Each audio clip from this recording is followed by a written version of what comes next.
Okay. Can everybody hear me okay? Been having some crazy issues with my computer.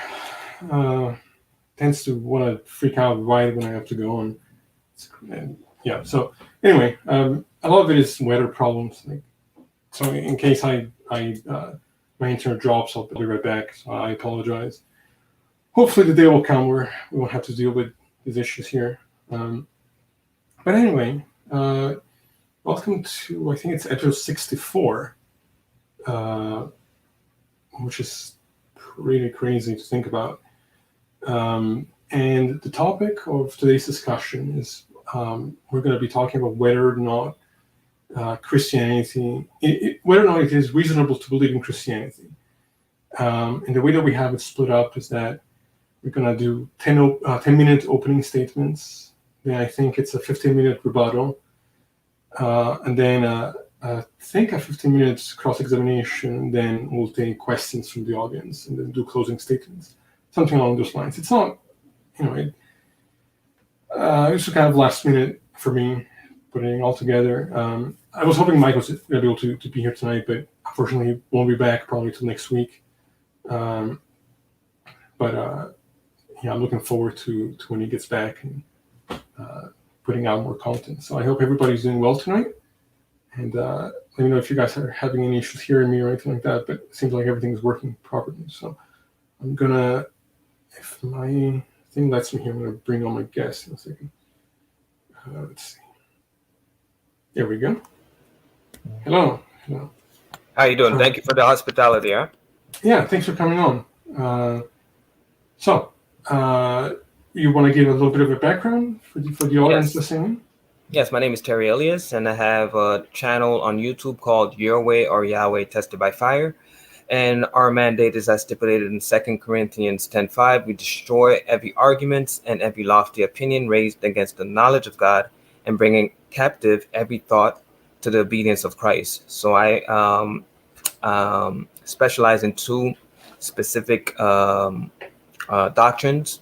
I have two series on my channel. One of them called the Godhead Trinity Challenge, where I demonstrate the three persons of the Godhead is a salvific doctrine of the Christian faith. And the other series is called the Sabbath Challenge, where I demonstrate Jesus is Lord over all nations by the sign of the 7-day cycle, which will be the argument I will be presenting today.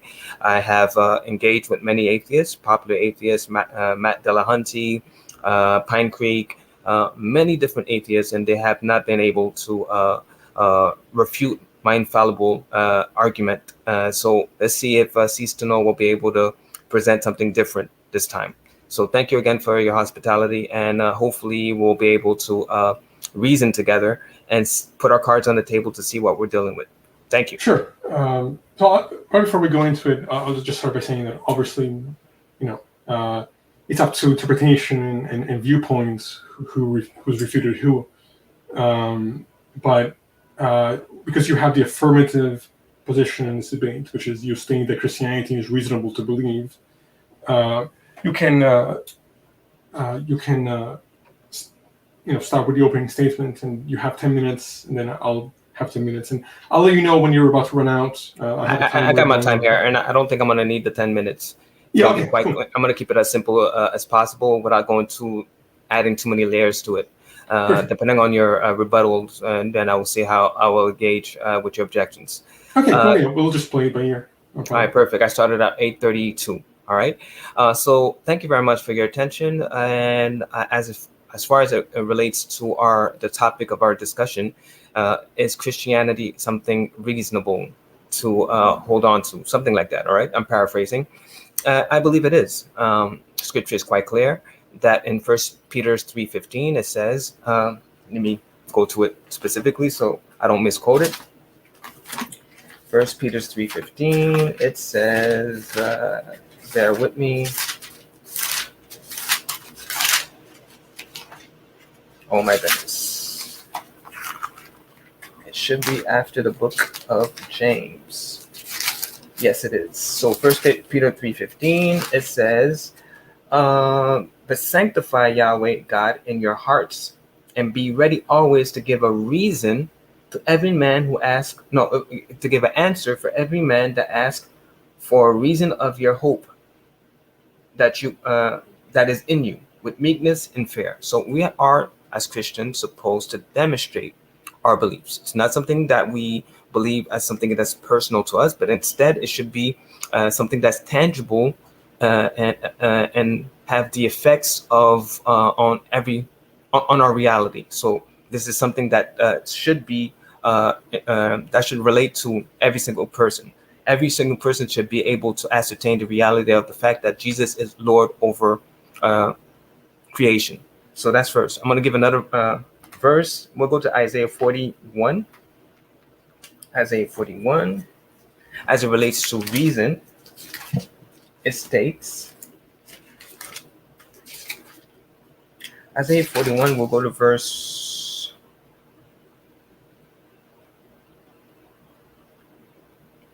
20. It says, that you may see and know. So you may see and knowledge and know and consider and understand together. Consider, understanding, knowledge, and seeing that the hand of Yahweh has done this, and the Holy One of Israel has created it. Produce your argument, says Yahweh. Bring forth your strong reason, says the King of Jacob. Let them bring them forth and show us what shall happen. Let them show us former things and things to be, that we may consider them and know the latter end of them, or declare the things to come. Show the things that are to come hereafter, that we may know that you are gods. Yea, do good or do evil, that we may be dismayed and behold it together. Behold, you are nothing, and your work is of nothing. An abomination is he that chooses you. So here is arguing against different false gods, but it still applies to non-believers, because it says we can consider, we can know, we can see, and we can what else? Understand together the reality of what's presented in this. So my argument will be on this based on this foundational principle that our God could actually tell the past from the future. I'm going to be specifically addressing the future, how it applies to our reality, and how we all are subjected to the word of God, as it says in Colossians and Hebrews 1. Let's go to it real quick. Hebrews 1, and we can go to verse 3. Who being the brightness of his glory and the express image of his person, upholding all things by the word of his power. So I should be able to demonstrate that the word of God has subjected all people to his will. So I'm going to be using the argument which I call from the series called the Sabbath Challenge, which you can find on my channel. And it's based on two foundational principles. The first proposition is the God of the Hebrews makes exclusive claims to the 7-day cycle. Second proposition, the God of the Hebrews predicted the universal application of the 7-day cycle as a demonstration of his power over all nations. And by that, the law cause and effect, we can see that every nation has been subjected to a 7-day week, and therefore demonstrating that he is Lord over all nations, as he predicted. So those are my two propositions, and I'm waiting for anyone in this world that's able to refute them. Anybody who can refute them adequately, I will, without a doubt, deny Christianity and become an atheist. So this is the challenge I'm making to Monsieur CeasetoKnow, to refute my two infallible propositions. First one, authorship. Where does the 7-day cycle come from? If you can produce any historical evidence that the 7-day cycle predates Israel or the Hebrews, I will concede the point. Second proposition, universal application of the 7-day cycle. He has to demonstrate either A, that the 7-day cycle is not universally adhered by every nation, or B, that the 7-day cycle has come about by human agency. If he's able to do any of these things, I say it right now in front of the camera, I will become an atheist on this show live. I will deny Christianity in front of this camera. If he's not able to do that, then by that, I have substantiated my claim, demonstrating that every single nation, and by that, ipso facto, every single person has been submitted to Jesus Christ by strictly adhering to the 7-day cycle. So that is my argument. It's based on Isaiah 66:23. I'll read it. It says, and from, let me read it. Isaiah 66:23. It's based on many scriptures, but I'm going to keep it simple for everybody here. And it says, and it shall come to pass. So again, predicting the future, that from one new moon to one new moon, and from one Sabbath to another, will all flesh come to worship me, says Yahweh. So now, I'm not arguing the salvific or his role as his mandate as savior. Because here it says, all those who will be saved, when you compare that with Isaiah 56, verse 6 and 7, it says, all those who keep the Sabbath, the 7-day cycle, the Sabbath, all those who do that will be brought to his holy mountain. So talking about the hereafter. But in order for that to happen, he has to submit all nations so that we can keep the 7-day cycle. So that we can keep the Sabbath and adhere to us, which relates directly to a 7-day cycle. So every nation has a caveat. Every nation kept a different cycle than the 7-day cycle for the veneration of their gods. So it had religious, cultural, governmental implications for every nation to somehow relinquish their cultural, religious, and governmental aspirations, we'll say, and to adhere to the 7-day cycle demonstrates power over all nations. So I'm not here to debate his role as savior. I can say without a doubt that he will fulfill his role as savior because he has fulfilled his mandate as Lord. So since we're arguing whether or not it's reasonable to believe in Christianity, you have to refute the fact that he has shown power, sovereignty over all nations by the fact that everybody strictly adheres to a 7-day cycle. So that is my argument. I'm waiting to see an adequate response against it. Thank you. Okay, so that was interesting. I don't think I've ever heard that type of approach. I know. Let me start by saying the following. Well, first of all, thanks for joining me and for everybody joining us tonight. I will start by saying this, that as an atheist, I don't need to prove God doesn't exist or claim a certainty that the supernatural isn't possible or anything like that. The only thing that matters is whether or not you can justify the claims that you make. I can accept that anything as a sort of an epistemic possibility could be the case. Any religion, any statement, whether we're in the matrix, whatever you want to come up with. The only thing that matters is, can you justify that claim with actual evidence, with something that doesn't just come up with a narrative to explain what's observable, but can make novel, testable predictions, has explanatory power, is at least in part based on something that's experimental and empirical, and certainly is logically consistent and coherent. Right off the bat, you've made a severe error here, which is you're trying to prove the truth of Christianity by using the Bible to prove the truth of Christianity, which is entirely circular. You cannot prove Christianity is true by going back to the text that claims it's true. The Bible is the claim; it is not the evidence. Now, as far as this idea of a 7-day cycle, I will acknowledge and admit to everybody listening, I've never heard this argument before. I can't wrap my head around why you would think that this would be convincing, or why it would logically follow that if we follow a 7-day cycle, regardless of how that came about, whether it's cultural or based on previous mythology or whatever may be the case, how you go from a 7-day cycle to God exists and has forced this upon us. These are claims you're making. Even if I'm not a historian, right? Like I can't tell you. I can tell you one thing, that I know that the days of the week are based off of the names of prior gods and prior mythology. Now, that doesn't prove that the polytheism is true. But even if that wasn't the case, like even if there was no prior history of any kind, and it was purely as a context of Christianity that set up some kind of system that we're to follow, it doesn't prove the metaphysics of the system. It proves that people believed in a certain concept and organized their society following that concept. You have to show, not just claim, that God is behind this. And to point at Scripture says this isn't proof of anything. The Scripture is the claim, not the proof of the claim.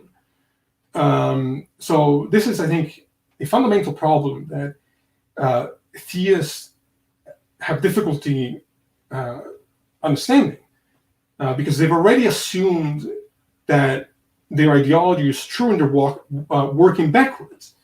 If they assume that the Bible is true, then they're going to think that the Bible is the evidence of the claim. So, I'm not sure how you're asking me to refute the 7-day cycle.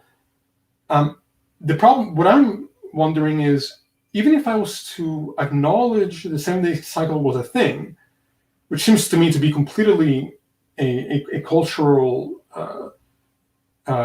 structure that people have made dependent on the cycles of the earth.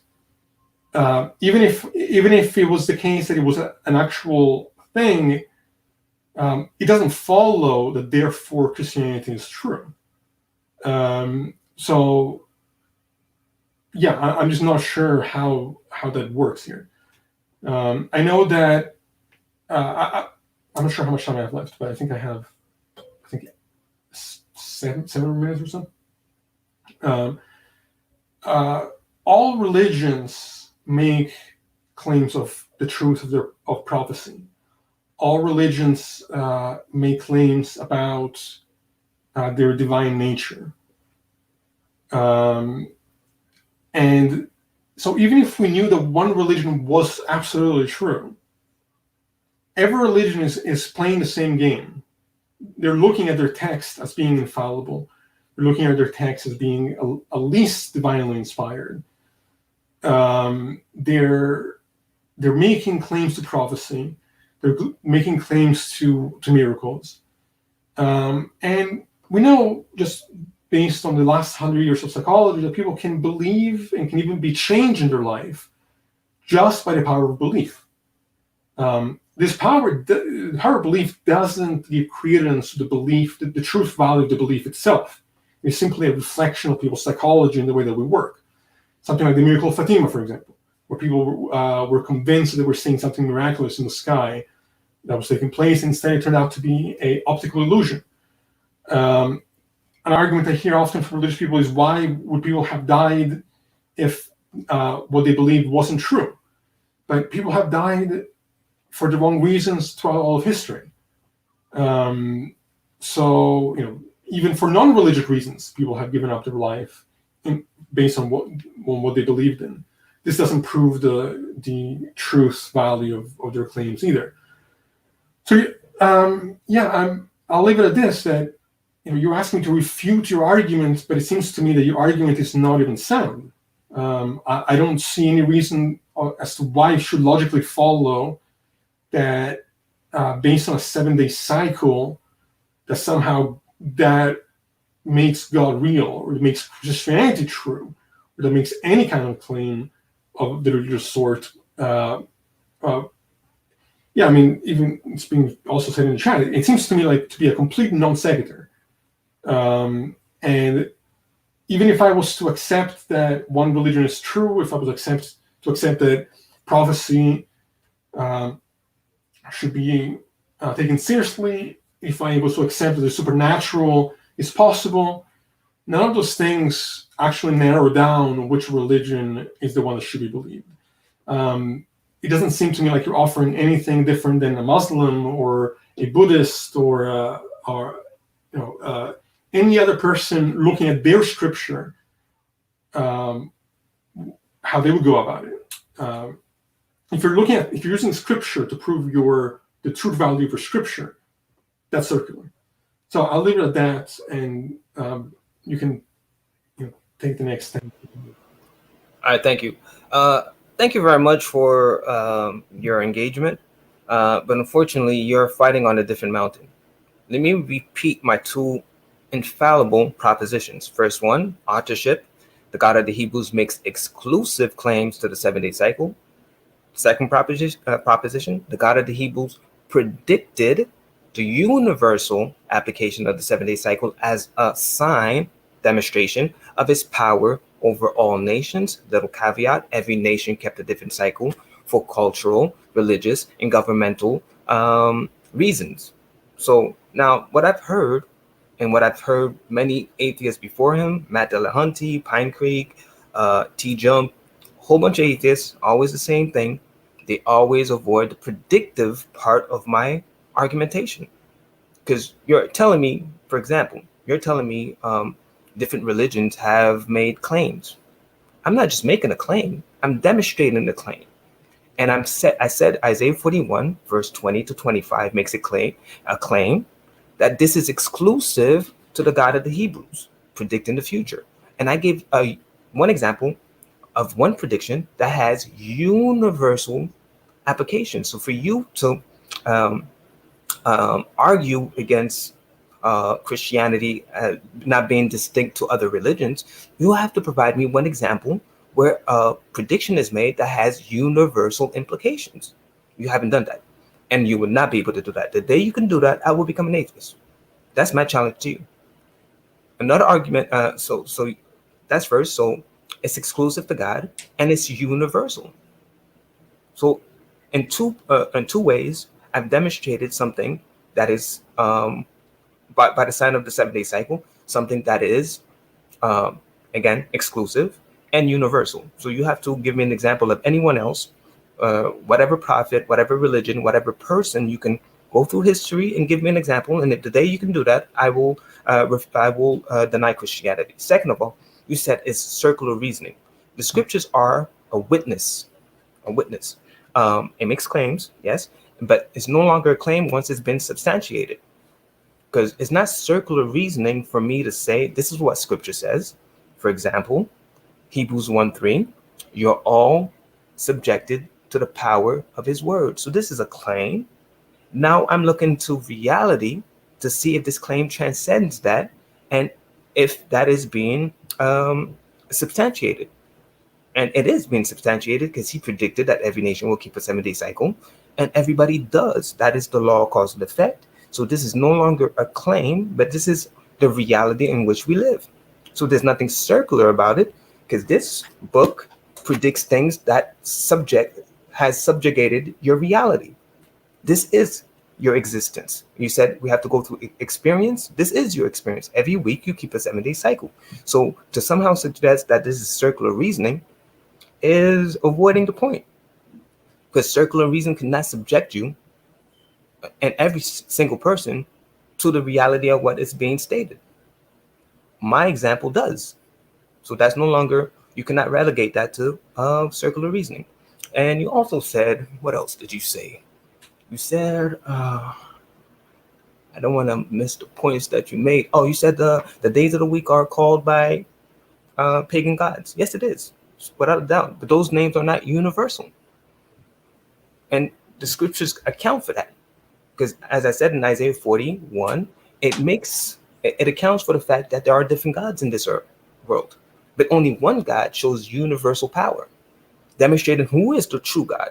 So Moon Day is not universal across all nations. Tuesday is not universal across all nations. Wednesday is not universal across all nations. Thursday is not universal across all nations. So the fact that you provided an example that only validates the claim of Isaiah 41, you have certain powers, but my God said he would subject all powers by replacing their weekly cycle, which had religious connotations, by the 7-day cycle. So by that, he submitted all nations and the gods of the nations. So to somehow suggest, oh, this is something cultural, goes against your very it's not substantiated by historical evidence, because all you can find in history that every nation kept a different cycle. Example, Egypt kept a 10-day cycle for the 10 stars. China, same thing. Japan, same thing. Rome kept the eight-day cycle for their gods. Babylon kept the lunar cycle for their gods. Samaria, same thing. So everybody had different cycles for their gods, but my God said he would submit all of them. By that, demonstrating who is the true God. So that a cultural argument will not stand. And what else? What else did you say? What else did you say? So you argue circular reasoning. I addressed that. You argue the names of the days. It's not universal. I addressed that. You argued circular reasoning. You argued. You had never addressed the predictive part of my presentation, which is the foundational premise by which it establishes that Jesus has sovereignty over all nations. He predicted it. The law, cause and effect. Therefore, if we see a 7-day week, then he has demonstrated that he is God in heaven and on earth. You have not addressed what else? What else did you say? What else did you say? I want to make sure I address everything that you said. What else did you say? You said. Wow. I'm going blank here. No, I think you addressed, pretty much everything. You think so? No, you said some other stuff that I think I should. Well, I said it's a non sequitur. I said that. What else did you say? You could interject. What else did you think you said that was? That it's a non sequitur to state that the fact that people follow a 7-day week means God is real. Okay, so what you need to account is, again, to explain to me why everybody relinquished their religious, cultural, and governmental habits. Pyramids were built for this. Temples were built for this. The Aztecs built temples for their weekly cycle. Everybody built temples for this. It had cultural, religious, and governmental implications, and all of them suddenly relinquish all of that to keep a 7-day cycle, which God predicted. So you have to address the prediction, and you have to address, it has to account for every nation keeping a different cycle for their religious, cultural, and governmental habits. You have to explain for that. You have to account for that. Why would they do that? So again, what you need to do, A, is argue against the authorship of the 7-day cycle. Prove to me anybody keeping the 7-day cycle before the Hebrews. And number 2, the predictive part, which you can break down in 2 subsets. Number 1, is the 7-day cycle universal across all nations? A civic calendar? You would have to argue against that. That's impossible. Or secondly, that it came through human agency, which is not sufficient enough because God could have used human agency to do it. But I'm saying that you would not be able to substantiate that in any way, shape, or form historically. So if it's not through history, if you cannot account to that by historical accounts, then this validates the fact that this comes from heaven. We have, even in history, for example, the French Revolution, they switched from a 7-day cycle to a 10-day cycle because they understood, Voltaire, Diderot, and all of the sages of that time understood the 7-day cycle was directly linked to the God of the Hebrews in the creation account. So the first atheists of this world understood the implications of the 7-day cycle. That's why they replaced it. So to somehow deny that fact is to go against the roots of your movement, atheism. So this is what you need to do. Argue against authorship, 1. Argue against the universality of the 7-day cycle, 2. And argue on the human agency argument. That's the only thing you can do to show me that the propagation of the 7-day cycle or 7-day week was done by human agency. If you cannot do those 3, then you have failed your objections and have demonstrated that Jesus is your Lord, because he predicted it and you're submitted to it. So there's nothing circular about that. It's the cause and effect. The word of God has power over your reality. Thank you very much. Okay, so I'll address the points that you just made. Well, let me just start by saying that I think there's some confusion here as to what circularity means. The fact that you want to talk about predictive power doesn't make your approach any less circular, because you're still looking at the text as being what verifies the truth of the claim. The fact that people believed or adjusted their culture to fit a structure that says nothing about the supernatural nature of that behavior. This is shifting the burden of proof. You want to talk about predictive power? The Hindus predicted almost to the exact degree the age of the earth. You can look it up. Anybody listening can look this up. This doesn't prove the metaphysics of Hinduism.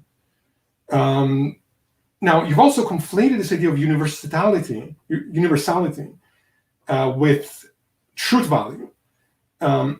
There's no connection there. I could what's the word I'm looking for? Concede this idea that the world has somehow accepted the 7-day cycle, and it's universally accepted. I find that hard to believe, considering there are tribes right now who don't even use the same kind of math.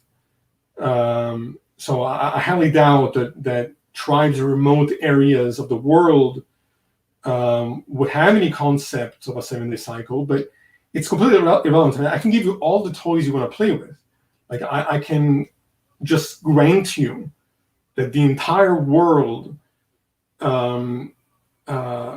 has decided to follow the 7-day cycle.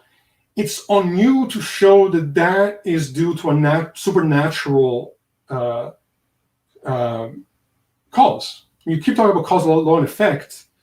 That's nothing to do. I don't think you know the meaning of the term. The causal law and effect has to do with causes and effects in the world, in reality, that we can observe empirically.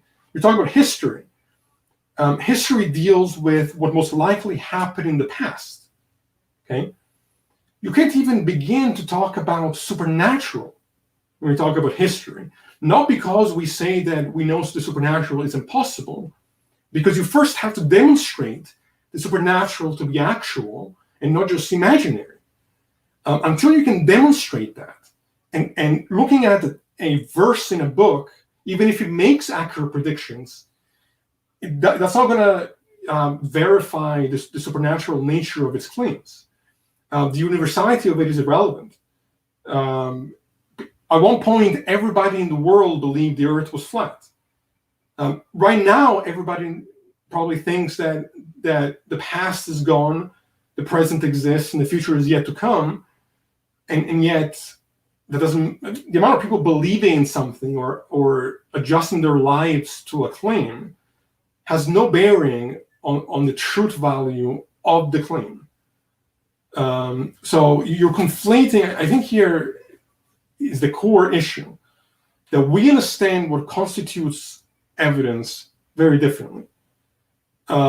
You are starting from the perspective that Christianity is already true, and working backwards, then saying, oh well, it makes this prediction here, so that's a point in its favor.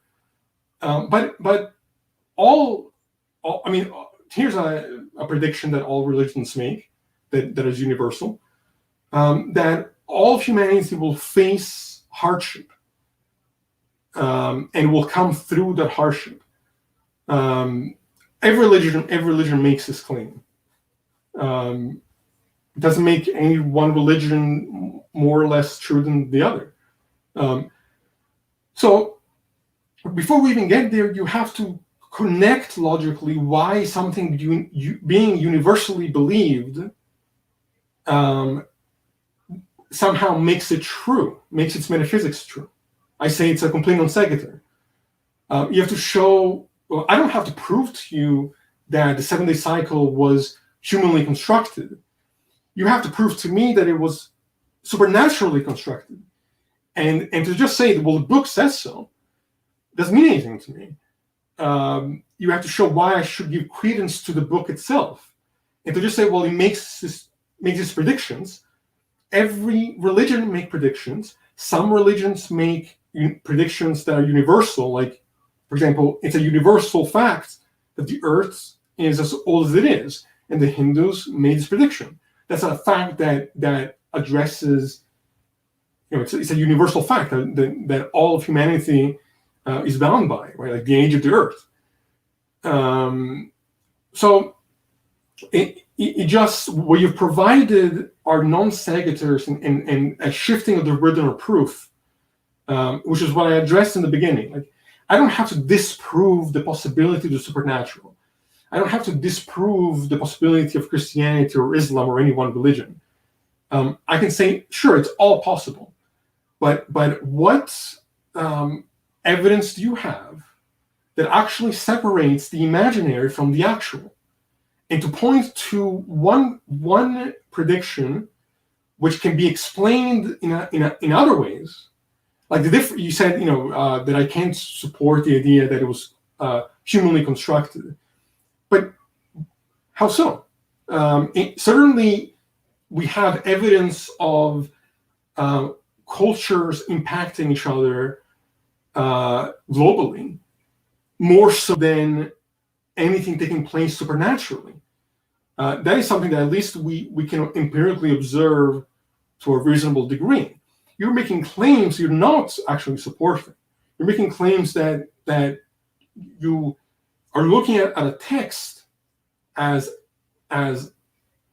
evidence for the claim when the text is the claim. So your religion could function like a placebo. Like you could. I could create a religion right now that would argue if everybody in the world took science and morality seriously, then we would all be better for it. So everybody right now, instead of hurting each other and running away from the problems, if everybody took responsibility for themselves. If everybody helped each other, if everybody took their studies seriously, that would universally make for a better world. But if I said that religion was based on, I don't think I came up with this scenario, but it makes the point that this religion is true and was created by a three-headed dog named Dexter. The world universally would be better off in terms of stability of behavior if they followed the tenets of this religion. But it wouldn't make its truth claims any less nonsense, even if it was universally followed. So it's on you to show why something universally believed or universally followed has any bearing on the truth value of its metaphysics. There's no connection there. It's a complete non sequitur. So I'll leave it there, and I'll give you time to rebut, and then we'll go into a quick cross-examination, and then we can take questions from the audience. Are we doing the cross-examination now, or are we doing another rebuttal? Is that all right? Is that all right with you? Oh, yeah, no problem. How long for the next rebuttal? You can take 10 minutes. 5? Okay. 5 minutes? 5 minutes? Okay, no problem. Okay. So again, not addressing the points, because you're arguing, you're fighting a war on a different mountain here. Because I didn't argue universality as my principal basis for the demonstration of Jesus being Lord. I didn't make that claim. My second proposition is his prediction, and it has universal implications. So this is the predictive part that you again avoided. And well, you avoided, and then you isolated the universal part as to suggest that I'm appealing to popularity. I'm not appealing to popularity. What I'm saying is the prediction by God, for him to say he is God for real, he has to have authority over all. So that's why it says in Hebrew 1:3, upholding all things, not half things, not a little things, as you did with the names of the week. Monday, Tuesday, it's not universal, but the 7-day cycle is demonstrating power over you, subjugating you to his will, as I demonstrated in Hebrew 1:3. Now you brought me with the Hindus claiming the Earth is 4.2 billion. It's not. The Earth is not. That's not an objective truth that the Earth is 4.2 billion years. That's a claim that needs to be substantiated, and it can be substantiated. It has. It has not. It's my turn, right? It has. The age of the year has been of the Earth has been changing throughout the century. At a certain point, it was 250 million years. It went from 250 million years to 4.2 billion years. It changes as like the weather. You don't know. You never know what you're gonna get with these so-called scientists. But it's a theory. It's not a fact. It's not an objective truth. You could claim it until you turn purple, but it's not something you can substantiate in any way, shape, or form. Okay. And as far, and I said to give me one example, you came with these things about hardship as a claim in all religions. First of all, is that true that all religions claim that you will go through hardship? Or is that something you just put out there just to claim it? Because I don't believe that that's what all religion says. But what does that have to do with, first of all, I have to accept your premise that every religion actually says we will go through hardship. And second of all, what does that got to do with it? That's subjective. Hardship. What is hardship? Because you can't say I'm going through hardship. I'm joyful. I'm happy in Christ. So I don't know what you're talking about this hardship that we're going through. But again, how's that analogous to my presentation, which shows that whether you believe him or not, you're subjected to his will. The 7-day cycle is universal. Now you're saying you have to make the link between the cause and the effect.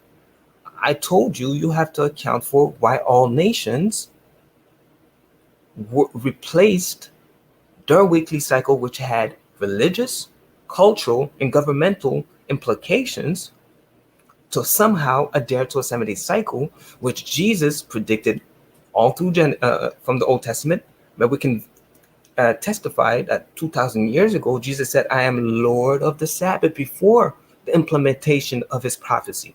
So when he said it, only Israel kept a 7-day cycle. So now this thing that you're trying to suggest, it became popular. It wasn't popular. It was a small group of people, the Jews, who had a 7-day cycle in there. And that was propagated throughout all nations. You have to explain to why such an exclusive event ever took place. Because to somehow suggest that this is not something that is supernatural, you have to produce an example of somebody that's throughout history that was able to do the same thing, to conquer the world. This is what you need to provide as an example. You have not provided an example yet. All these religions making claims. Okay, give me one example where it has universal implications. Again, the prediction with universal implication. Don't just isolate universality as if I'm making a fallacy of popular appeal. I'm not. That's not what I'm doing. I'm saying every nation was conquered. The pyramids, the religion, the cultural background, all of this has been replaced for a 7-day cycle, as Jesus predicted. Then you said, oh, what about those remote tribes? Every tribe falls under a government.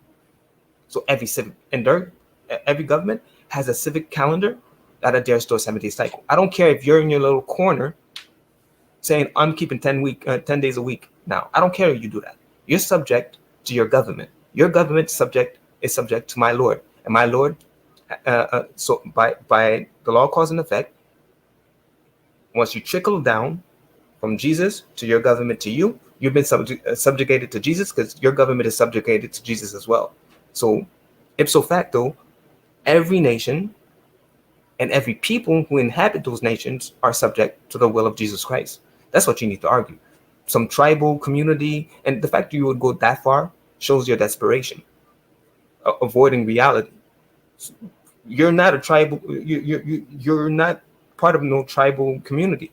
You live in whatever country you live in, and your country has been subjugated to a 7-day cycle. That's what You got 2 more minutes. 2 more minutes? No problem. So that's what you need to address. Again, I will become an atheist if you can, firstly, because this is what you need to do.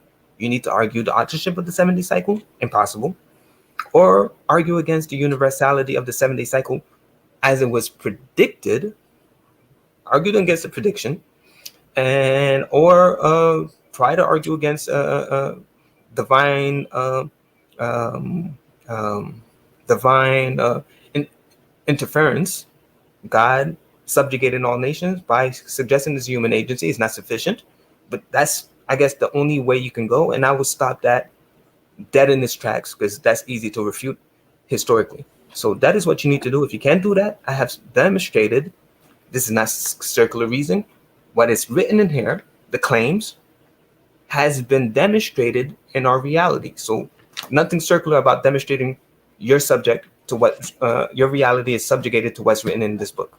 So that's what you need to argue. Stop arguing points I have never made, and don't come with these false claims. The Earth is 42 billion years. You can't substantiate that, and don't come with hardship that I don't even know what that means, and all these so-called claims in religion that has no impact on me, but the 7-day cycle has an impact on your reality. So that's what you need to address. Thank you. Sure. I find this fascinating, because you're claiming that I'm ignoring your claims. I feel like I've responded to every single one in depth, and I'll have to leave it at the audience to make their own mind up about it. You say that you would,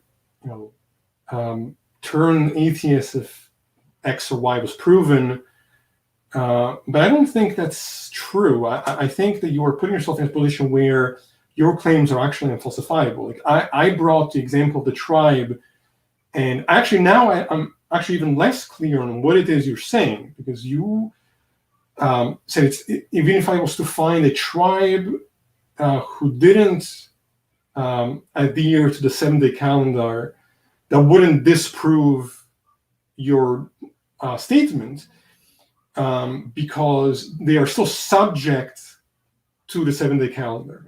How that is the case, I have no idea what you mean by that. There are tribes that are not based on any kind of government. They're based on a hierarchy. There are tribes that are not based on any hierarchy, that are completely communal. So that's not true. The point about hardship, that's on you to examine the religions of the world, right? As I have. What religion doesn't talk about hardship as a fact about our existence? That is a universal fact that has always been the case, and that is a universal fact that has implications in the way in which we experience the world. How is that not comparable to what you just brought up? You also have not addressed the complete non sequitur of following a 7-day cycle, and it being predicted with actually the metaphysics of the prediction being true, which is one doesn't follow. As far as your claim about science, look, science doesn't just randomly change the things that it says. Science is based on evolving evidence that's available and something that's actually concrete. Okay, so it's not that these scientists aren't just there making up things left and right. Again, I don't mean any disrespect. I don't know you, right? But this is the reality as I see it. It is rare for me to meet a theist that actually understands the way science operates. So this observation about the world is not just a subjective opinion. That's not how science operates. Okay, it is now. Yes, science can evolve with new evidence, okay, but it doesn't make it just like you said. Oh, just a theory. It's not a fact. That right there shows me you don't understand science, because science, a theory, is a collection of facts and a model to understand those facts. It's not just a colloquial way of using the word where, well, it's a possibility. Like when we talk about theory, we mean usually like, oh, it could be the case that it's so and so. That's not what a scientific theory is. It's something that's much more concrete, that has predictive power, that has explanatory power, that is a collection of facts.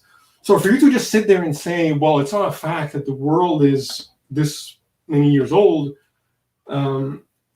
it's, again, I'll leave it at the audience to make up their minds, but it seems to me like this entire approach is an attempt to shift the burden of proof. Like you're saying, I have to disprove that the 7-day cycle couldn't have come from a supernatural foundation. I can give you all the toys you want to play with. Like I can acknowledge that the Bible predicted that all the world's governments would somehow be subject to the 7-day cycle. What does subject to 7-day cycle mean? I'm unsure of, in light of the fact that not everybody follows the 7-day cycle. So maybe you can clarify that. Because I brought up the example of the tribe, and you said, well, that wouldn't disprove my claim. Then what would? What would falsify your perspective? Because if any time that you're brought an example, your claim is, well, this has nothing to do with what I'm saying, but I think it has everything to do with it. I just don't see, again, and forget. I mean, the key point here is the following. This is really the key point that I need you to answer. How does it follow that because something was predicted, and now it is people follow this construct, that therefore the metaphysics of the claim are true? I mean, science makes predictions, and then we find out that actually the best model for reality is a different one. Prediction is a good start. I think it's good that you found the prediction that came true. But again, why does universality matter? How are our claims? How are that other religions make not universal claims? You're going in circles by saying that we're all subject to this thing, but subject how? I guess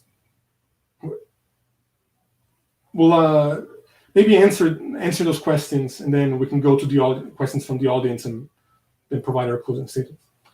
All right, perfect. Is this a cross-examination? Because this is going to be the fun part. Sure. Perfect. How much time do I have? 15, you said, according to. Yeah, let's make it 10, because I think both of us took a little bit longer. Okay, no problem. So let's go through this real quick, and hopefully it doesn't take too long for our answer, right? So my first proposition on which my case is built upon is the fact that the God of the Hebrews makes exclusive claim to the 7-day cycle. Do you know any nation that had kept the 7-day cycle before the Hebrews, historically? No. Okay, no. Perfect. So the first claim is validated. Second claim, the God of the Hebrews predicted the universal application of the 7-day cycle as a demonstration, a sign of his power over all nations. Now, can you give me any example of a universal claim that was predicted? Yes, and I gave you 2 so far. Give me one. One was the age of the earth, which you've said that it's not true. Okay. How you say that, I don't think you have actual complete basis to deny that. Okay. And two claims about humanity, which is that all of humanity will go through suffering. You say that you're happy in Christ. Have you ever suffered in your life? Have you ever felt suffering in your life? Okay, no, it's my time to ask questions. So I'm going to get to the science later on. This is going to be fun. So hardship, are you suggesting that we need religion to understand that the human condition is hardship? Because I think from birth, once I feel pain or when I see suffering, I understood there was suffering in this world before religion. So are you suggesting that we need religion to understand pain or suffering? No. I'm saying that all religions make future claims about the nature of our suffering. I understand that this is not an exclusive claim, because this is something we can ascertain without religion. My question to you is, how is that analogous to the point of the fact that the claim of a universal power over all nations that was predicted, and who would be a sign, like Jesus said, this will be my sign that I am Lord, being able to subjugate all nations? How is that analogous with somebody making a claim that we would go through hardship, something that we can ascertain without religion? In a sense that it's a universal claim about humanity. Like you're saying that it's that the 7-day cycle has validated the idea that we are under God's control. I don't see how it's validated this. Like, how does this? Again, the prediction is he said it would be a sign of his authority. Yes, but wait. I'm premising my next question. He said it would be a sign of his authority over all nations, and it has been fulfilled. How is that analogous with people claiming that we would go through suffering, which is something we can ascertain without religion. How's that analogous? Only in the sense that I was pointing to this issue of universality as not being dependent on the truth value of the claim. You just said, well, just let me address what you just said, because you just said, he said that this would happen and it came true. You have to show that he said that. Okay. Other than, but if you're pointing to a verse, okay, that's not showing that he said that. That's showing that the Bible makes this claim. Not that it was actually predicted by a God, that we're actually under this God's power. These are all claims you're making. Okay, so are you suggesting that what was witnessed by the disciples 2,000 years ago, which we have copies of, which says he is the Lord of the Sabbath, whether you say it's from a human being or a God, are you suggesting that, are you arguing that this has not been said by somebody in Scripture? Oh, no. I have no problem with the idea that it's being said by somebody. Okay. In spirit. I'm saying the fact that it's been said, believed, and written down is completely irrelevant to whether it's true or not. Okay, this is what I build upon. So a person said it, claimed to be the sign, that would be the sign that he is sovereign over all nations, God, and it has been fulfilled. Now, you're saying this is not something that's special or exclusive. I'm saying it is exclusive. Give me an example of somebody else that was able to do that, to claim something, and with universal effects. No, I'm saying that even if it was exclusive, it wouldn't bring any credence to the truth value. I understand you're saying that. Give me an example of somebody else, because I'm saying it's exclusive and it was predicted to be exclusive. So as a sign of his authority, give me an example of anybody who was able to do that. But I don't. But I don't need to, because that's not the point. I can grant, like, even if that was the case. Okay. Like I said earlier, I can give you all the toys you want to play with. That has no bearing on whether or not the claim is true. Like, the fact that people believe it, the fact that it's had cultural impacts to this day, has nothing to do with whether or not the claim in its metaphysics is actually true. This is what I don't think you're understanding. There's you've set up a position that's actually unfalsifiable. It is unfalsifiable. Which is why it's unreasonable. No, it's not. It's not unreasonable, because it shows that it's infallible. But again, so let me ask you a question. So, are you suggesting that a small, because I want to make sure we understand where you're coming from. You're saying that a small nation, Israel, and Jews within that small nation, predicted the universal implementation of a 7-day week, which went against every cultural, religious, and governmental habits or habits. Are you saying that this somehow doesn't, and the fact that he said this would be his sign, this is not something that demonstrates that he is sovereign over all nations? Not even remotely. Why? Even remotely, because you haven't shown, again, you haven't provided any kind of framework that separates the imaginary from the actual. You only, before you can even consider the supernatural as a possibility, you have to show that it's actually a phenomenon in real existence, not something that some people believed and had consequences onto the world. It doesn't. Well, hold on. Let me just address. You continue to say that your position is infallible, but it's not. What you've provided is something unfalsifiable, something that has assumptions built into it. Like, this could only have come through God's power. That's a claim that you haven't provided the slightest evidence for. And to point out a verse misses the point. Like, that's why I go back to the circularity of your position. Because to say, you just said it's not circular because we've seen some effects in the world. That doesn't make it not circular. You're looking at the Bible to prove the Bible. Okay, so here's my question to you. So you're saying the fact that he predicted it and it's exclusive to him and nobody else is able to do that. You're saying that that's not that's unfalsifiable and that is not sufficient for me to establish my case. But you tried to argue by presenting two false claims or false examples. The hardship.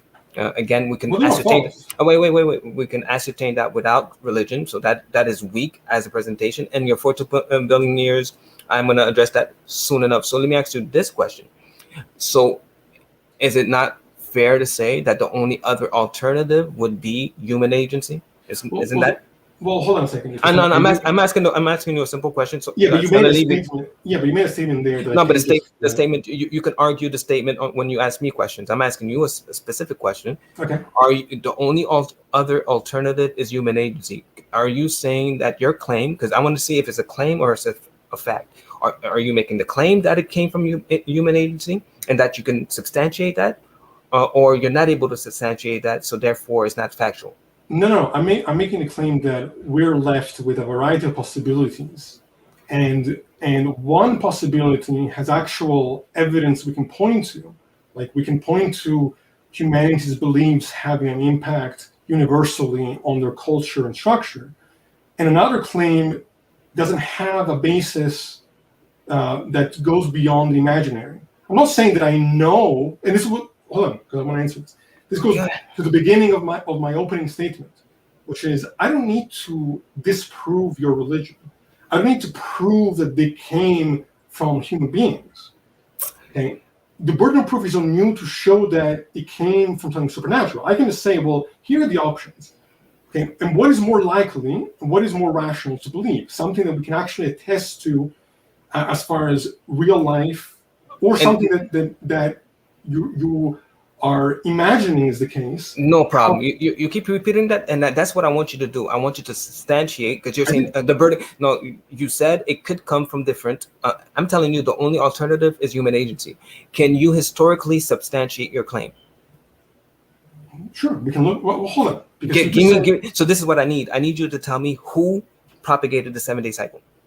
Where did it start from? No, I'm not saying that. I don't understand your question. This is your argument. Your argument that I'm saying this divine origin. My argument is to show the divine origin is a thing. I did that, and you can test me. You can test me to ask me the question, because I did it all throughout. I'm not going to repeat myself until you ask me questions. I want you now, because now you're saying no. I'm telling you the only other alternative is human agency. Can you claim? No, I'm sorry. That's another claim. No, that's the only other alternative. It's either God or human agency. Can you give me an example historically where the 7-day cycle was propagated through human agency? Which kingdom? Which king? Which empire? Give me where did it start, and show me the domino effect. I have no idea. I don't. Okay, so I just want the people to understand that you're reaching. So let's go to the next question. Hold on a second. Okay, go ahead. Because I'm sorry, but I can't let you get away with that. I'm not remotely reaching. I'll repeat again what I said. You have to show that the option of the supernatural is something that is actual and not just purely imaginary. You haven't remotely done this. You can do that when you ask me questions, okay? Because I'm not going to repeat myself. You can do that when you ask me questions. So let me finalize. Now, you said the science part, all right? Can you scientifically, because science is what we can observe in nature, can you give me a hard fact of the Earth being 4.2 billion years? What does that mean? Can you give me a hard fact? How did you come to that number? I think they've come to a number through a variety of ways. I'm not. Give me one way that you can validate your claim. I think something like the fossil record is been very helpful. I think they have fossil records. Sure. Nobody's making that argument today. That was arguments back in the 1980s. It has been debunked. So you're going with fossil. Who's debunked it? Many scientists has. What dating did they use for the fossil record? What is the test that they use? Which dating are they using? There are a variety of ways. I know carbon is one, but there are carbon dating doesn't go more than 50,000 years scientifically. Right, but I'm saying there are other. There are a variety of ways that they implement. We actually have an episode on this channel with a biologist and an evolutionist who goes through some of those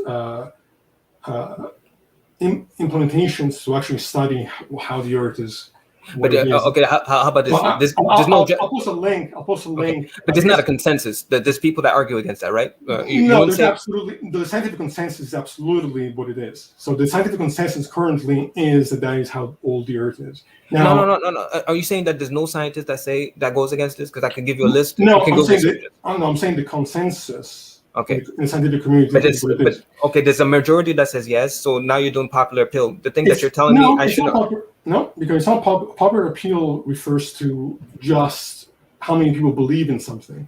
The consensus here is based on the actual evidence provided. I'm asking you to provide the evidence. What do you know about the evidence that somehow makes it a solid fact to you? So hold on a second. I'm not suggesting that it's true because of how many people believe it. I'm saying it's true because of the way in which it's believed. I don't know what that means. Now, I'll post a link in the description. No.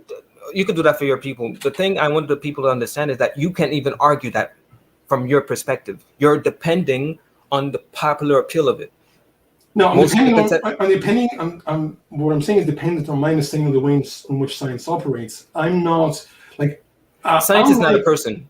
And it's not uniform. I'm talking about how science as a field operates in the way in which it's done. But I'm telling you, there's a segment within science, whatever that means, that doesn't agree with that. So sure, again, but that can be explained to the ways in which they arrive at their conclusions. I'm not denying the fact. But you can argue it. That's the point I'm trying to say. You yourself are just depending on what they're saying. You can't even argue. You said carbon dating. Carbon dating doesn't go more than 50,000 years. So when I just want to make it clear, you went from 50,000 years to 4.2 billion years. So the very principle or the very test that you're using doesn't account for the 4.2 billion years. So I'm just trying to show people that you're arguing points that you're not even familiar with. But I don't care about the science, the so-called science. Let me ask you a final question, all right? So, well, hold on, because I need to, this is cross-examination. I want to actually address what you're saying. Okay. I'm not a biologist, and I'm not a physicist, and I'm not, like, my field of expertise is philosophy. Okay. So I'm not somebody who is arrogantly going to pretend that I am an expert in a field that I do not take a part of.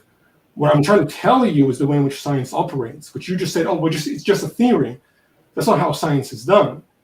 Now, we bring on people on the show that are experts in the field, that provide their concrete evidence. Now, of course, I want to educate myself on this issue so I can defend myself better.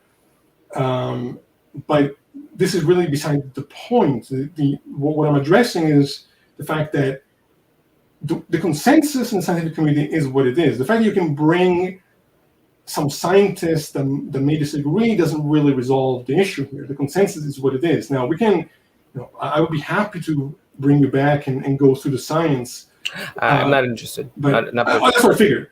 But the point is, all I wanted to make sure, you said you're not a specialist, but you made that as an argument. And again, you said it's a consensus. You accused me of doing the fallacy of popular appeal, and that's what you're doing. So I'm just showing that the mirror here. And again, if you're not able to argue it for yourself, you shouldn't be arguing it in the first place. That's what I'm saying. But that's not what I'm doing. The anatomical fallacy is belief that something is true because of how many people believe it. That's not what I said. Isn't that what you're doing?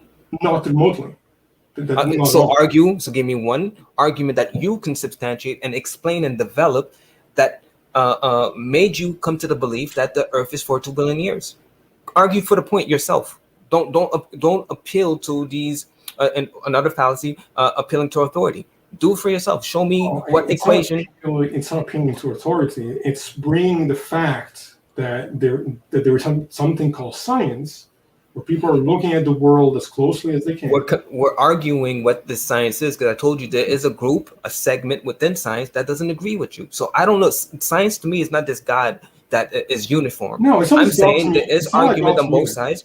There's debates on both sides. You seem to not even know the arguments on your own side. So don't make that argument. I never said that. I don't look science as a God. In fact, I acknowledge the fact that science can change with new evidence. So that's a complete straw man. That's not what I'm But saying.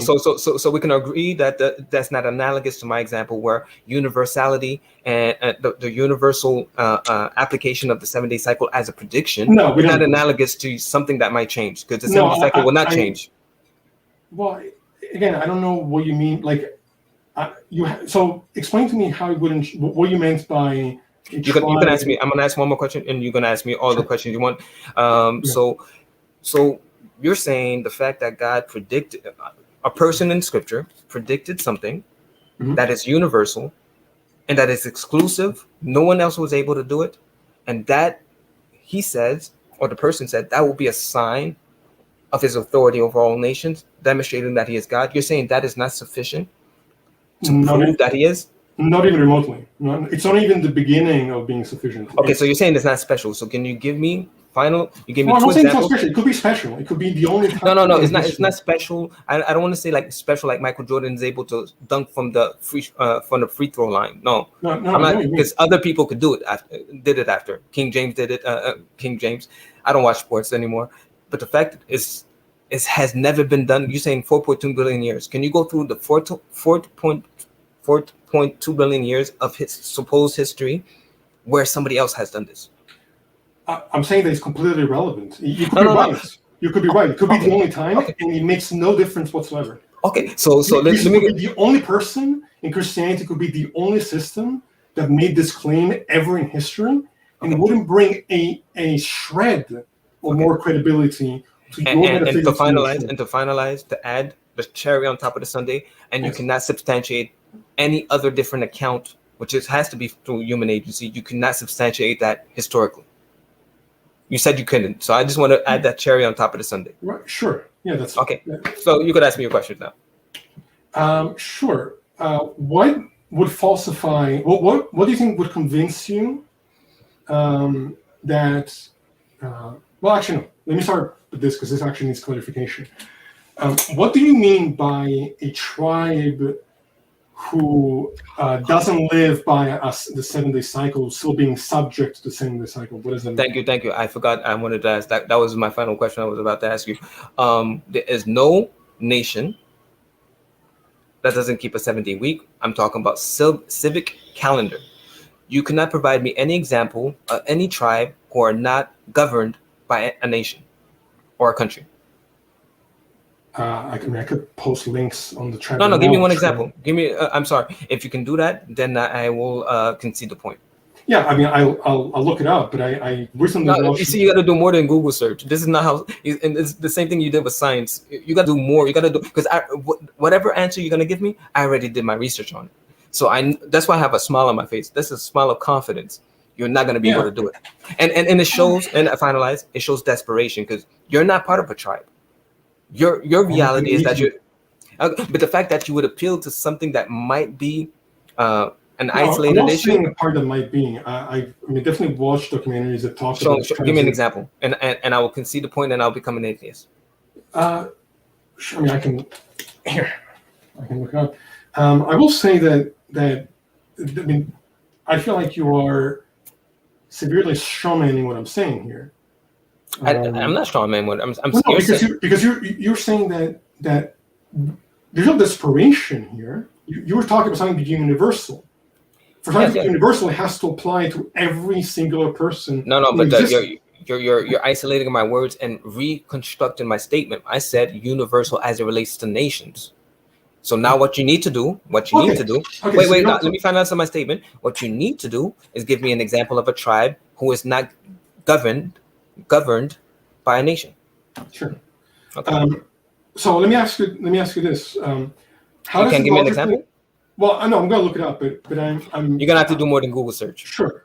You're going to have to show how it follows that even if what you said was true, which I'm sure it's not, but even if it was 100% correct, how it follows that therefore your God is real. Like let's say that it's everything you said is fact. There's no tribe that isn't under a nation that follows this thing. How does it follow therefore your God? Well, because A, he predicted it. B, it's universal, therefore implication showing that he is the creator because he has power over all things. And C, exclusive, it's predicted, it's universal, and it's exclusive, and that he said it would be the demonstration of his power over all things. So for these four, the foundational pillars on which my case is built upon is on these four pillars. So A, prediction, universal, exclusive, and he said this would be the sign of his authority over all nations. So these are what you need to address, and anybody saying that that's not sufficient, that's insufficient, has to. This is what you need to do: show me an example of somebody else doing that, or B, show me, argue for human agency. You have to argue for human agency. It's my turn here. Yeah. So from my perspective, and again, no disrespect to you, but I think you've demonstrated the fact that you really don't understand the way the logic works here. Because I don't need to show any other person in history having done anything the same. The fact that something made a prediction doesn't mean its metaphysics are true. The fact that it's written down in a book doesn't make it true. The fact that people follow it and believe it, and it is universally accepted, doesn't make it true. I asked you how those things validate the truth claims of the statement.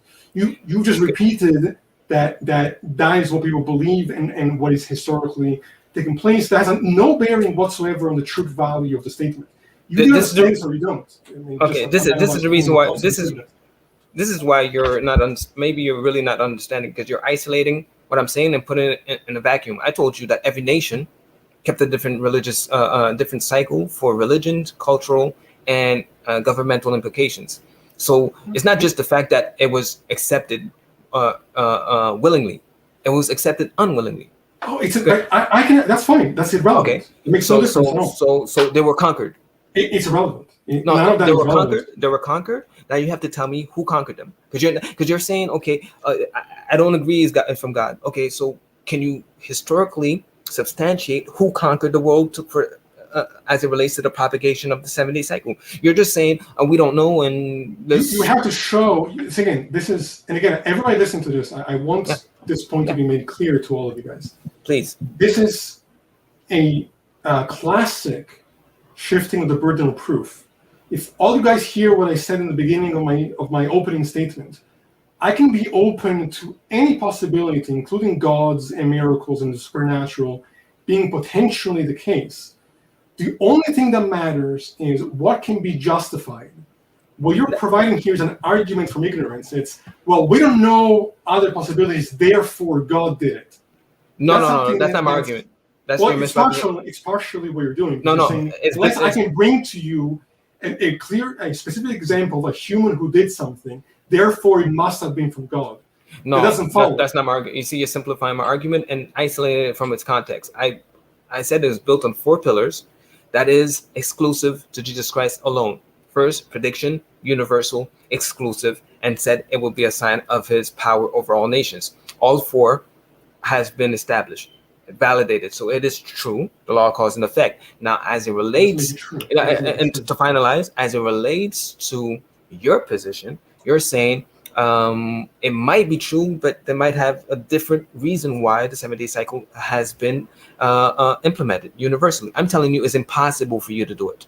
So I'm saying the only other alternative is impossible for you to, not based on ignorance, but based on history. History will History will validate that it's not through human agency. Because I could tell you, this to finalize, I could tell you Israel 2,000 years ago, Jesus Christ said, I'm the Lord of the Sabbath. So wherever the Sabbath is associated to the 7-day cycle, therefore, wherever the 7-day cycle is, there's the sphere of his influence. So then the 7-day cycle was in Rome before it became Christian. So we can't say it was because of Western influence. Then Rome adopted it in 391, but it precedes Rome before it became Christian. Then all different nations, for example, I give you Japan in the 9th century before colonization or Western influence adopted it. Chinese, same thing. So you have to explain to me, why did Japan go from 10 days to 7 days? Is that human agency? Because human agency would mean Western influence, because the 7-day cycle was brought about certain nations by the Gregorian calendar. I'm sorry, but you're saying 20 claims here that are all unjustified. Human agency means that it was simply done through human decision making. Doesn't mean I never said anything about colonization. No, again, so let me make this point, and then we can go to the audience questions. To talk about history and to claim that history proves the supernatural is to simply not understand what history is. The field of history, in principle, cannot make any statement about the supernatural. I didn't do that. Well, you just said that history shows that. No, you see, you're isolating my statements out of its context. I said it's built on 4 pillars: prediction, universal, exclusive, and it said it would be the sign of his. That's one. That's one pillar divided in 4. Then I brought you the alternative. The only alternative, which is impossible to substantiate, is human agency. And I'm telling you, Japan changed its cycle from 10 days to 7 days. You need to tell me why it relinquished its governmental, cultural, and religious habits to follow a 7-day cycle, which is specifically Hebraic. Your 4 pillars, do bring you no closer to showing that the supernatural is a real phenomenon. Than just making it up. But and that's the reason why you tried to bring 2 examples that were supposedly analogous, but those examples were just to kind of play by your rules here. Like they were false. They were false, and I'll leave it to the audience. It didn't stand the test of scrutiny. But I will say the following: that even your perspective, without even bringing a singular example, can be simply shown to be wrong by the fact that it doesn't logically follow that any of the observations you've brought, even if I was to agree with every single one of them, remotely suggests that there has to be a supernatural force driving them. I didn't come here to bring you a philosophical argument. I'm telling you. I'm telling you why your position is unjustified. So the topic for this conversation is reasoning. Is it rational and reasonable? Reasoning. Right. To believe in Christianity. And I offered nothing. From my perspective, you've offered no perspective to give any credence to your belief. You've just said the world adheres to a 7-day cycle. Therefore, God put it in place. I didn't say that. Again, you're isolating. Okay. I'll leave it to the audience to make it. Can we do a conclusion? Because I can address before that, I just want to deal with before the closing statements. I just want to address some of the comments? Questions, the comments in the section. Go ahead. Let me go back to. Here's one. I want to see. The Pahara tribe has no cardinal system. They don't know how to count. They have no 7-day cycle because they don't know the number 7. No matter what Brazil uses, the Paraha aren't governed by a 7-day cycle. So can you explain again what it means for a tribe who doesn't base their culture on a 7-day cycle, how they are still subject to a 7-day cycle if they don't recognize the 7-day cycle, and if they're not under a government of any kind? Because and this is just all I want my Christian friends who know my argument, and I said it's infallible. This shows again desperation. A, they're going to a remote tribe. B, this tribe is under the government of Brazil. It doesn't take much time to validate this information. Something that Monsieur CeasetoKnow should have done before putting this information, because now you're making me look even better. Again, it's the same thing he did with science. He's not able to substantiate his claim. Same thing he did with his history. I'm telling you, show me human agency. Oh, I can't. So it's not based on ignorance only. I'm telling you, I went through the history and it's not possible to substantiate. So I'm telling you that your only other alternative is impossible for you to validate. So same thing with this Piranha tribe. The fact they go to a tribe already show you their desperation. And now I just told you they're under the government of Brazil. Something that I did it in 10 seconds to validate. I mean, there's no desperation here. It's showing that your claim about universality and everything being under the one specific rule doesn't apply to everybody. It trickled down. It makes your point completely invalid. Trickle down. Brazil, the tribe, Jesus, submitted Brazil, and Brazil submitted the tribe. So if the tribe is under the government of Brazil and Brazil is under the government of Jesus, how it are trickle they down under the ipso facto. government? How are they under the government of Brazil if they don't follow the laws of Brazil? No. There's people, there's Indians that have their own government Sure. in the United States. Are you telling me they're not subject to the laws of the United States? Are they able to do things without the United States having the willpower to go and do what they want to do? Where has the government of either the U.S. or Brazil have come into? I mean, we know of tribes that still eat each other in the world. Where has the government? I understand that. Let me make a statement. Where has the government of Brazil stepped into the cultural behaviors of these tribes and subjugated them to their laws? Are you telling me, I just want to make it clear to show again the desperation, are you telling me the United States government is not able to, if they wanted to enforce their will on the Indians tribes? Okay, but the point, why do they have that right? Is because those tribes are under the government of the United States, even though they have some type of they have being under government means. Even though they have self-autonomy, they're still under the government of the United States. Or are you telling me that these tribes and the area that they encompass are somehow outside of the United States? All right, so listen, this is a confusion of words, because a country can invade another country, kill them all, subjugate them. Doesn't make them under. It doesn't mean that they're following. That's not my argument. You're arguing a point under the government. That means no. Let me ask the question. So you're saying the Indian reserves are not under the government of the United States? No, we were talking about Brazil. We're talking about no. What if Brazil? I brought America, and you're saying they're a nation by themselves. So are you saying that these tribe in the area that they reside in are not under the government of the United States? So I didn't bring up United States. I'm talking about Brazil. Okay, same thing with Brazil. As I say, are you telling me that the piranha? I just gave you the information. Yes, they're not under the government of Brazil. Can you give me that? Show me that information, because I just showed you under the government of Brazil. I mean, can you put it on the screen for anybody? And sure, if you can do that, show me. Give me a second.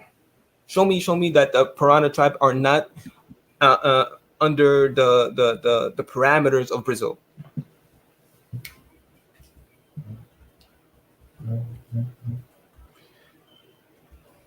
In the meantime, can you answer me why, even if they were, why that would prove any of your metaphysics? Because that is the key point. I already responded to that already. I said it trickles down. Jesus, Brazil, the tribe. Right, that's not a response. That doesn't follow that makes it true. We'll let the people decide. I we'll let the people. Okay. So show us where that tribe is not within the borders of Brazil. Sure, I'm trying to find the. It takes a couple of seconds. I did it in less than 10 seconds, and it shows it like the piranha tribe and whatever their name are under the borders of Brazil. And the fact you would have to go there again, desperation. That's not your reality. It's not your reality. There's no desperation here. If you're making a universal claim. No, but I'm saying you're going to a isolated tribe. You're not addressing your situation. But again, I addressed my But the point is missed. Hold on a second. I addressed my situation. I showed to everybody listening to this. Give me a second. I have to answer a call. Okay. I just want to address this to everybody listening here, because this is something that's very fascinating to me. This is what the theist does, right? They shift the burden of proof, and they manipulate the words being expressed to mean something else entirely. Here's the reality.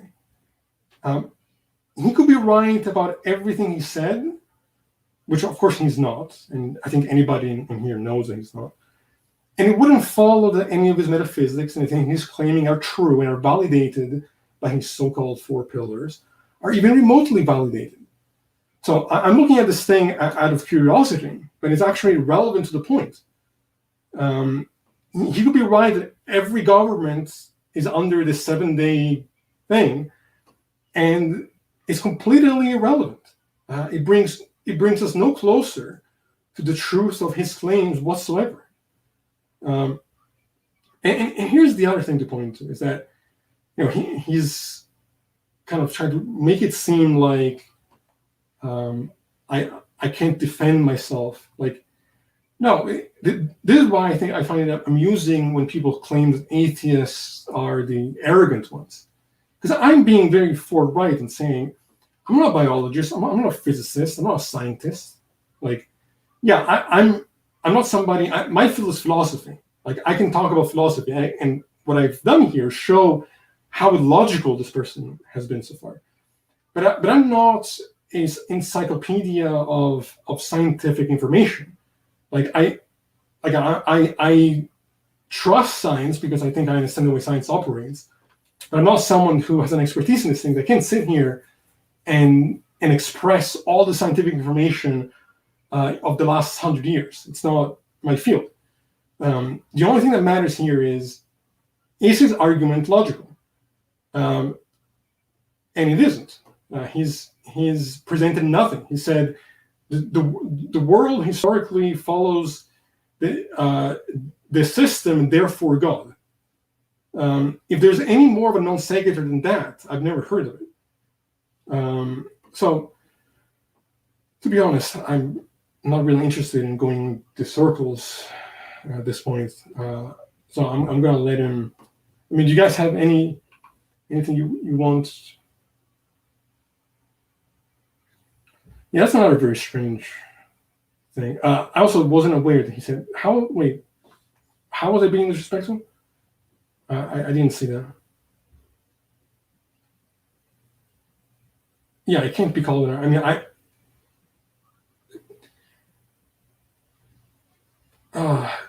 if I seem a little bit, if I'm rambling or if I seem a little bit confused, it's because I'm actually stunned that anybody would take this as a credible argument or something to be proud of. I mean, he's saying there we go. So, sorry for the delay. Thank you very much for your patience. Do you have that information on the tribe? Oh, no, sorry. I was actually talking to the audience here.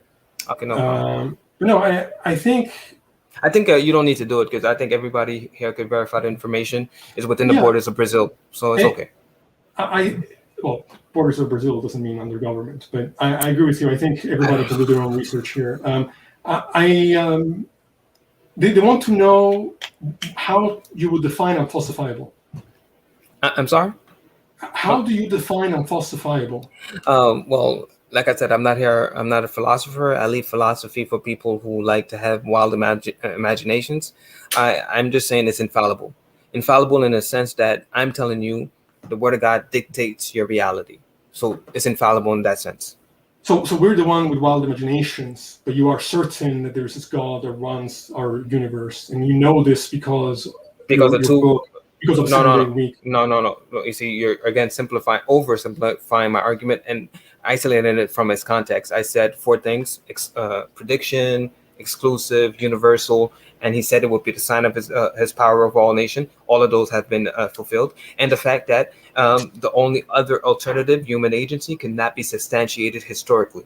Because I've done my research, it is impossible. You would have to start with Rome, and everything propagated through Rome. But Rome has not conquered the world. First, because it's the Gregorian calendar is not universal. We have Ethiopia and Iran who doesn't keep a Gregorian calendar, so it cannot account for why the 70 cycle is universal. Number 2, the 70 cycle predates Rome. And number 3, the 70 cycle predates Rome before it became supposedly Christian. So all for these reasons, and all the different countries who adopted the 70 cycle against their cultural, religious, and governmental habits or institutions, like, for example, Japan, 9th century, before it was colonized. So you have to explain. So all of that, from your perspective, is evidence. It's more. It's supernatural. So it's more. I didn't have to do all of that. Just the fact that I said the law cause and effect, he said, and it happened, is good enough. Okay, so having made a prediction and having happened means it's true. Means it's metaphysically true. That it's universal and it's exclusive. Yeah.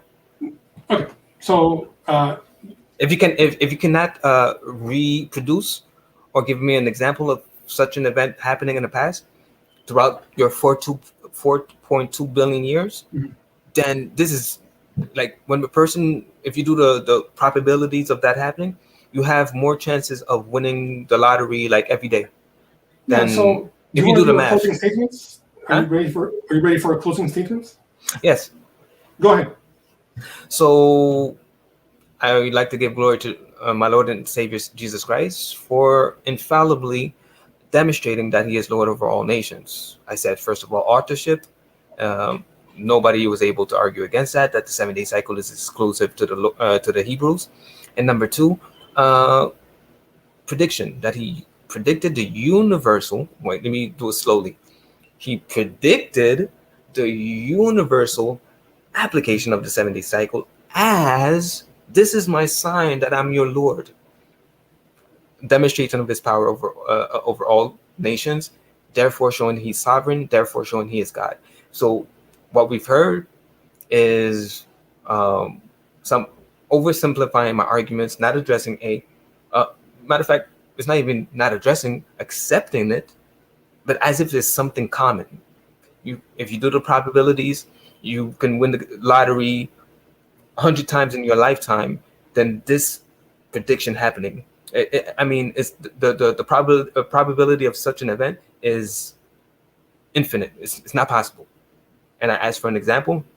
He says, "Oh, it doesn't. We don't need an example, right?" But he tried with the 4.2 billion years, but he can't even substantiate that. He can't even argue that from his own perspective. He's appealing to authority and he's appealing to popularity. But within science, there are debates on this issue. So it's not a concrete objective truth. This is something that you're holding on to because this is you're appealing to your presuppositions. So that's what it is. And then he tried with the hardship thing. We don't need religion to understand that we're going to go through hardship. When I was a child, I knew when my mommy and daddy spanked my buttocks when I was not doing what I was supposed to do, I understood that I would go through hardship. I seen hardship before I knew about God, before I knew about religion. So showing desperation. Then he tried to argue against in the beginning, universality by giving examples and desperate examples of remote tribes. Already there shows you how far they must go to avoid the reality of my presentation. But yet, the example that they provided doesn't even help their case because every single tribe are under the parameters or the borders of a nation. And those nations have been submitted. So ipso facto, by Jesus submitting nations, the nations submitting the tribes. Jesus is Lord over all people. Simple. And finally, I even argued against the only other alternative. So it's not only did I demonstrate my case, but I'm trying to how do you say? Steel man his argument. The only possible alternative, human agency. And I'm showing historically you could not substantiate that. It is impossible for you to do that because you're going to have to start with Rome. But the 7-day cycle predates Rome. The Gregorian calendar is not universal. And the 7-day cycle was already known to the Romans when they were still pagan. So then once you try to do the domino effect, you see nations adopting the 7-day cycle against their cultural, religious, and governmental establishments before Western influence. Example, Japan adopted the 7-day cycle in the 9th century, not in the 18th century when they were being influenced by Western civilizations. So we see, I'm almost done. And finally, I was about to say something, you made me missed it. And finally, what was I about to say? You made me missed it. But guys, this is sufficient, guys. If his argument is those 4 pillars, prediction, universal, exclusive, and that would be the sign of his demonstration of his power over all nations, that he said it would be that. He said, this will be the sign or the demonstration of my power. And if that's somehow, it's never been done before, but I'm going to act like it's something common. If that's his argument, no problem. And then if his argument twofold, right? And then his other position or his different angle is it could be human agency, no problem, but he can historically substantiate that, then I have made my case. So he's basing his argument or his position on nothing. He has not been able to give us any substantive response to my proposition, and by that, I have established my case. And glory to Jesus Christ for this opportunity. Thank you. All right, I'll try to keep it short here. This is how I think I should close this conversation. And again, I feel kind of bad saying this because I don't want, I try to create an environment where people can come together, and I'm not trying to make anybody feel bad. But I have to say this because I think it's one of the reasons why I run this channel. This kind of perspective is what happens when a person doesn't take philosophy seriously, doesn't take science seriously, doesn't take the rules of reasoning seriously. Now, the arrogance here is never on the side of the atheist. It's on the side of the theist that actually thinks that they have provided something of substance. They're not desperate about where I'm coming from. I try to give you all the. Certainly, I didn't presuppose anything. I try to give you all the toys you want to play with. Despite the fact that in the comments we're getting people saying that factually you made mistakes left and right, I didn't even want to go there. I want to assume that everything you've said about the way in which the 7-day cycle developed is true. I'll just grant that for the sake of granting it. It doesn't. None of what you've provided have any bearing on the metaphysical truth of what you are claiming you know to be true. The universality of the consequences of a belief has no bearing on the truth, or the other side, the specialness of a belief or an event or any of those things have any bearing on the truth value of a statement. I don't think you know what the word circular means. I think I've shown that your approach to this was entirely circular. I think that this has been a very clear example of two things: shifting of the burden of proof and non sequitur logic. Complete non sequitur logic. I will give credit to you in one sense, however, that I've been doing this for probably almost 2 decades now of conversing about religion. And I never heard this approach. I think it's, one of the most ridiculous approaches I've heard. I don't think that it even remotely does what you think it does. The fact you think it's infallible, it's almost hard to wrap my head around how you can think this way. I haven't seen any more of a non sequitur approach to reality than this one. So if anything, you can take that with you, that you've kind of blown my mind in that regard. I'll leave the audience with this. Educate yourselves. Learn what it is that make an argument valid and make an argument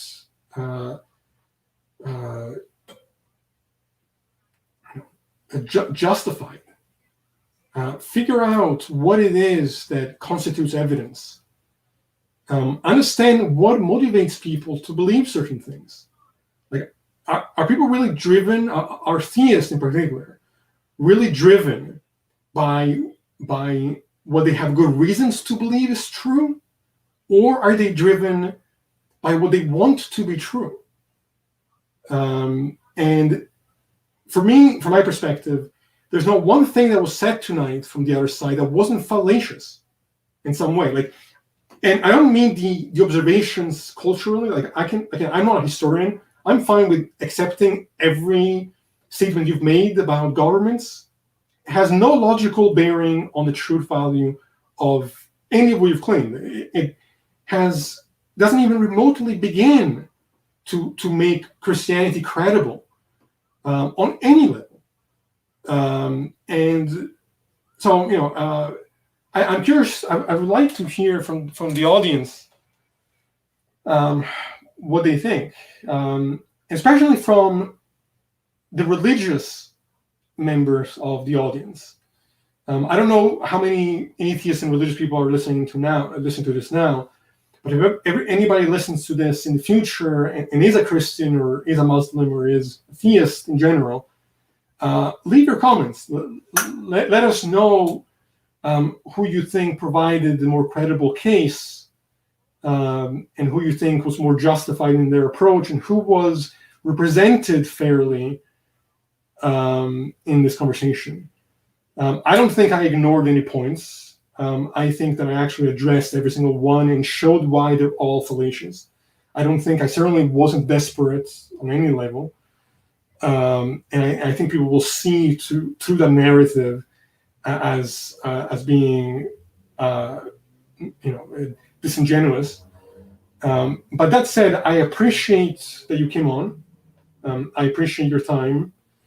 I think, in general, I prefer to converse with experts in different fields, but I think it's important to sometimes bring on people who are very strong-willed in their ideology, and to give them a chance to kind of expose themselves in their certainty, and expose their understandings and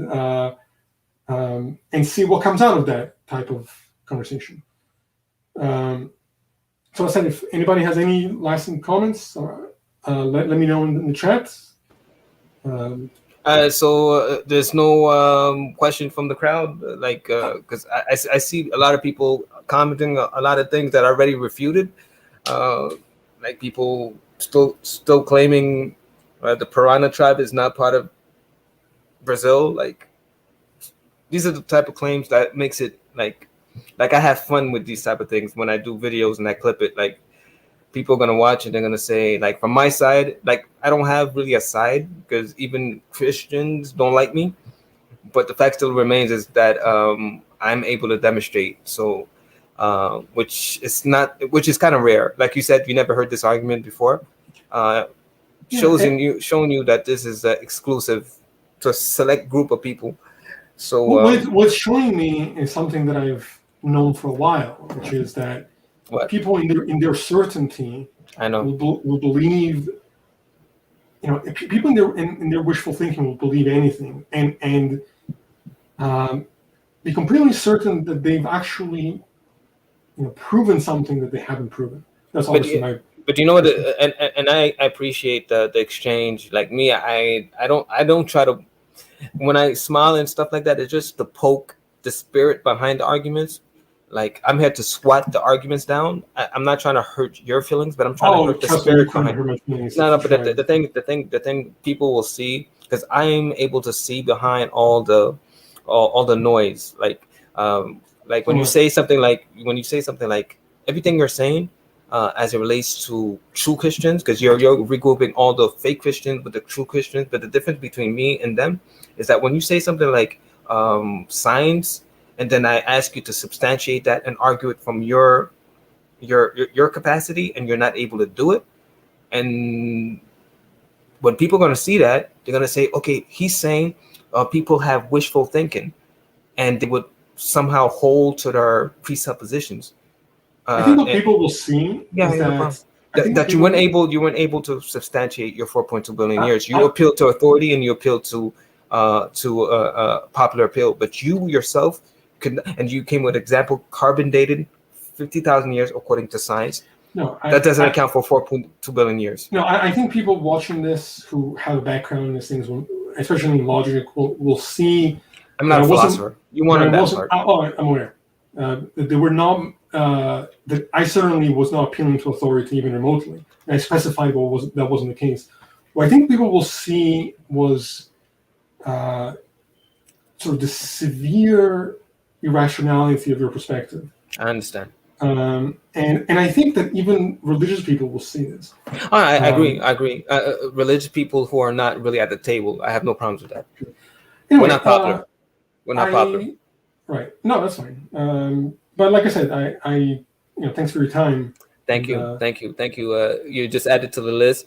You given me an opportunity to express myself, and that way nobody has an excuse. Because last part of because the prophecy says, "From Sabbath to Sabbath, will all nations come to worship me." So the part of salvation part has not been fulfilled yet, but his sovereignty has, which means that we're the last generation, and nobody that listened to this argument has an excuse, because if you are submitted to him now unwillingly, it will be in your best interest to submit yourself willingly before he comes back, because things are not going to get good. So I would hope you accept what you've been served. You've been served with the delicia, and hopefully you digest it and meditate on it, and just because this is food for thought, and then you apply it, or you come with a substantive refutation of what I presented. If not, then you have conceded the point. So thank you very much. Have yourself a nice evening, and maybe we can talk a different time. All right? Thank you. Okay. All right. So real quick before I end this episode, how did my camera get some? Sorry about that. He said, hopefully you guys will listen to what he said and take away what needs to be taken away with. And I'll say the same thing. I think hopefully you guys will have seen through this bullshit. And that took some patience, because I don't deal with arrogance very well usually. He called me in a good mood today. Usually when I'm met with that kind of approach, he says he could see it through. I think all of us here can see it through the bullshit that was just spewed at us. But again, I appreciate his time. Like I respect anybody that can come on here and and put at least engage, even though I don't know how much of that was really engaging. I would say anybody listening, do your research. Learn what constitutes logic, what is evidence, what is a rational argument. If you're somebody who can believe that because we operate on a 7-day cycle, that proved the supernatural, you believe anything. That is as much of a non sequitur as anything I've ever come across. And I've made some mistakes in this conversation. I can acknowledge that. Like, I should never have gone the science route, because I'm not an expert in this field. I really should have just stuck with logically. There's nothing coherent about what you're doing. But I will give him credit for one thing, which is the insanity of his argument did startle me a little bit.